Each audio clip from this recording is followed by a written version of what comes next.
اس کے بارے میں علماء کرام نے فرمایا کہ اس کا اصل مفہوم ہے خوشی خوشی کسی کا استقبال کرنا۔ تو اس کا مطلب یہ ہوتا ہے کہ بندے نے غلطی سے درست سمت کی طرف رجوع کر لیا، اور پھر ایسی صورت کے اندر وہ آدمی خوشی خوشی اس چیز کو قبول کرتا ہے، شوق اور جذبے کے ساتھ اس کو لیتا ہے۔ تو اللہ تعالیٰ علیہ السلام دل ہی دل کے اندر ندامت اور پچھتاوے کے اندر مبتلا ہوئے۔ نحمدہ ونصلی ونسلم علی رسولہ الکریم۔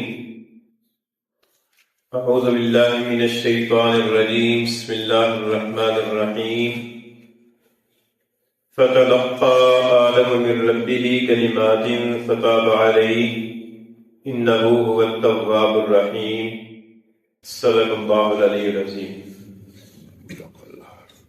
فتلقى پس سیکھ لیے آدم علیہ السلام نے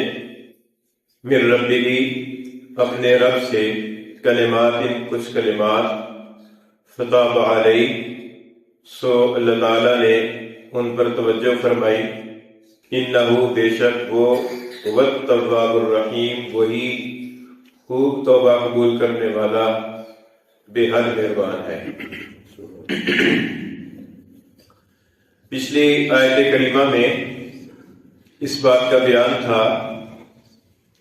کہ شیطان نے حضرت آدم علیہ السلام اور حضرت حوا سلام اللہ علیہ کو بہلا پھسلا کر اس درخت کے قریب لے گیا، اور اس درخت کا پھل کھانے کے نتیجے کے اندر حضرت آدم علیہ السلام اور حضرت حوا علیہ السلام کو اللہ تعالیٰ کی طرف سے یہ حکم ہوا کہ یہاں سے نکلیں،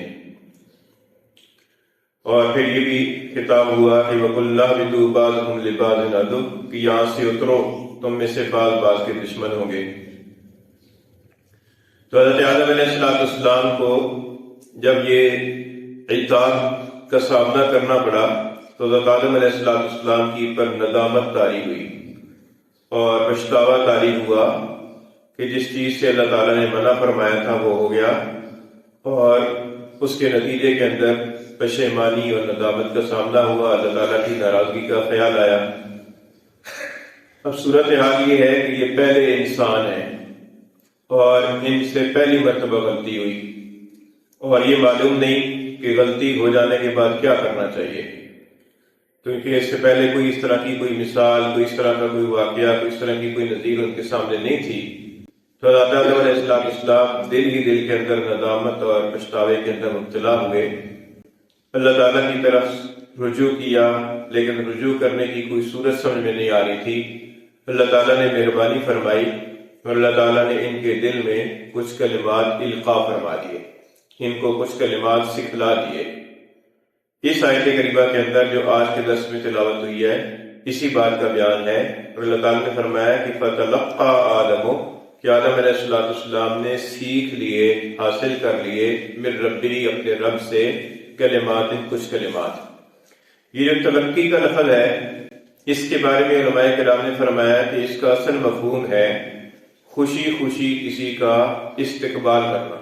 خوشگواری کے ساتھ کسی چیز کو اچھے انداز میں قبول کرنا۔ تو ایک تو ہوتا ہے کہ علم حاصل کرنا یہ مجبوری کے تحت ہوتا ہے، کہ جیسے بچوں کو اسکول بھیجا جاتا ہے، مدرسے بھیجا جاتا ہے، ان کا جی نہیں چاہتا لیکن وہ مجبوراً چلے جاتے ہیں۔ اور ایک یہ ہوتا ہے کہ آدمی خوشی کے ساتھ اور شوق کے ساتھ اور جذبے کے ساتھ کسی چیز کو سیکھے۔ تو یہ جو علم کی بات ہے اس کو شوق اور جذبے کے ساتھ سیکھنا، اس کے لیے عربی زبان میں تلقی کا لفظ استعمال ہوتا ہے۔ تو ظاہر بات ہے کہ جب ایک آدمی کی پر غلطی کا آدمی کو احساس ہو جائے اور غلطی کے بعد پھر اسے ندامت بھی ہو، اور ندامت کے بعد پھر وہ چاہتا ہو کہ میں کسی طریقے سے معافی مانگوں، لیکن اسے معافی کا مضمون سمجھ میں نہ آ رہا ہو، تو ایسی صورت کے اندر بڑے کی طرف سے معافی کا مضمون تلقین کر دینا یہ بھی اس کی طرف سے مہربانی ہوتی ہے، اور پھر ایسی صورت کے اندر وہ آدمی خوشی خوشی اس چیز کو قبول کرتا ہے، شوق اور جذبے کے ساتھ اس کو لیتا ہے۔ چنانچہ حضرت آدم علیہ السلام کی پر بھی یہ ندامت کی کیفیت طاری ہوئی، اور حضرت آدم علیہ السلام دل سے چاہا کہ کچھ کلمات ہوں کہ جن کے ذریعے سے میں اللہ تعالیٰ کے سامنے اپنی معذرت ظاہر کر سکوں، لیکن کلمات سمجھ میں نہیں آ رہے تھے۔ اللہ تعالیٰ کی طرف سے جب ان کلمات کا القاء ہوا تو حضرت آدم علیہ السلام نے ان کلمات کو خوشی خوشی شوق اور جذبے کے ساتھ قبول کیا۔ کلمات کچھ کلمات کیا تھے؟ اس آیت کریمہ کے اندر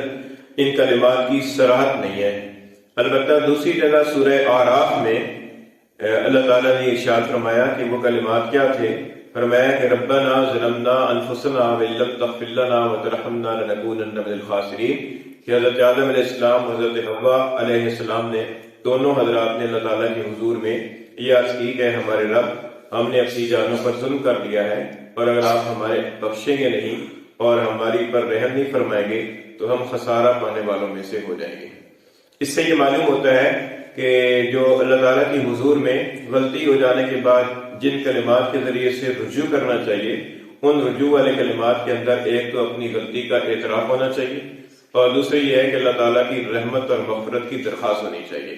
چنانچہ ربنا ظلمنا کے اندر ان حضرات نے اپنی غلطی اور اپنی کوتاہی کا احساس کیا اور اس کا اظہار کیا۔ تو اپنے الفاظ کے اندر بھی انسان اپنی غلطی کا اظہار کر سکتا ہے، جو بھی اسے الفاظ آتے ہیں اپنے الفاظ کے ذریعے سے اللہ تعالیٰ کی حضور میں مدد کر سکتا ہے۔ فتاب علیہ، سو اللہ تعالیٰ نے ان کی پر توجہ فرمائی۔ یہ جو توبہ کا لفظ ہے یہ توبہ سے نکلا ہے، اور توبہ کا معنی رجوع کرنا ہوتا ہے، پلٹنا ہوتا ہے، لیکن توبہ کی نسبت اگر بندے کی طرف ہو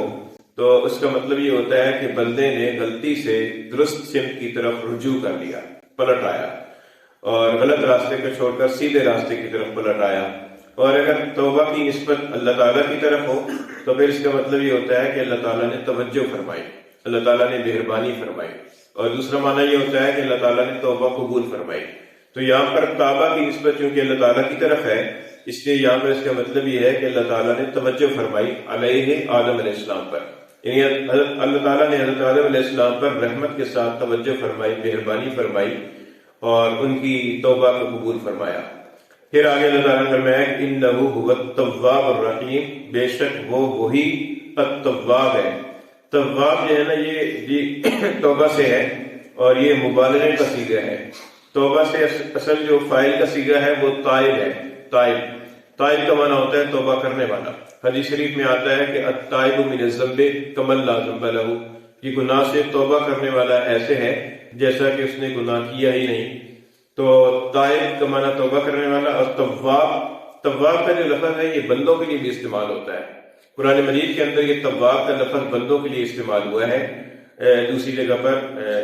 اسی سورہ بقرہ کے اندر آگے چل کر آئے گا۔ اللہ تعالیٰ نے فرمایا کہ ان اللہ یحب التوابین، کہ بے شک اللہ تعالیٰ توبہ کرنے والوں کو پسند فرماتا ہے۔ تو تواب اگر بندے کے لیے استعمال ہو اس کا مطلب یہ ہوتا ہے کہ خوب توبہ کرنے والا، یعنی کثرت کے ساتھ توبہ کرنے والا، جیسا کہ حدیث شریف میں آتا ہے کہ حضور اقدس صلی اللہ علیہ وسلم نے ارشاد فرمایا کہ میں اللہ تعالیٰ کی حضور میں دن میں 100 مرتبہ سے زیادہ مرتبہ توبہ کرتا ہوں، استغفار کرتا ہوں۔ تو کثرت کے ساتھ توبہ کرنے والے کے لیے تواب کا لفظ استعمال ہوتا ہے، جب بندے کے لیے ہو اس کا مطلب ہے کثرت کے ساتھ توبہ کرنے والا، اور جب یہ لفظ اللہ تعالیٰ کے لیے استعمال ہو تو پھر اس کا مطلب یہ ہوتا ہے کہ اللہ تعالیٰ خوب توبہ قبول کرنے والے ہیں، یعنی اللہ تعالیٰ بڑے بڑے گناہوں کی توبہ بھی قبول فرما لیتے ہیں، اور کثیر مقدار میں گناہوں کی توبہ کو بھی قبول فرما لیتے ہیں، اور انسان بار بار توبہ کرتا رہے تو اللہ تعالیٰ بار بار توبہ کو قبول فرما لیتے ہیں۔ تو اس لیے فرمایا کہ انہ ھو التواب، بے شک وہ وہی